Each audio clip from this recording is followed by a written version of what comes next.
Donc moi j'ai été violé de 11 ans et demi à 16 ans.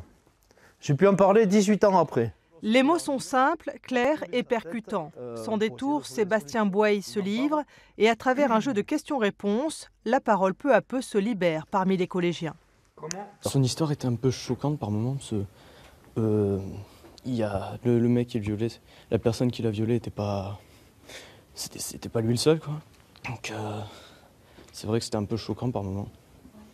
Ça nous sensibilise vraiment à ça. C'est vrai qu'on ne sait pas toujours que des gens sont harcelés dans notre classe, on ne voit pas.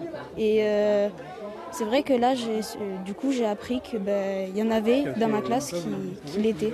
Harcèlement scolaire et cyberharcèlement, bizutage, violences sexuelles, chaque thématique est abordée par le témoignage, celui de Sébastien, mais aussi rapidement ceux des élèves présents.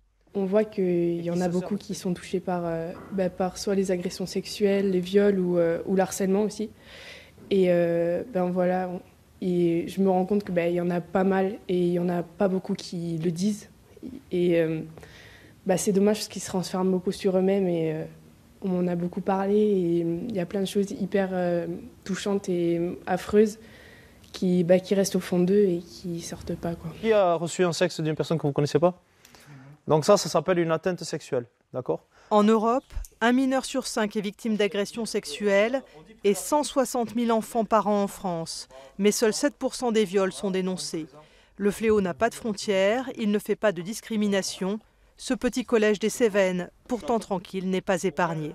Sur cette première classe de 44 élèves, je crois, on en a reçu une dizaine. Donc un quart de la classe qui est resté nous parler. Il y a de tout.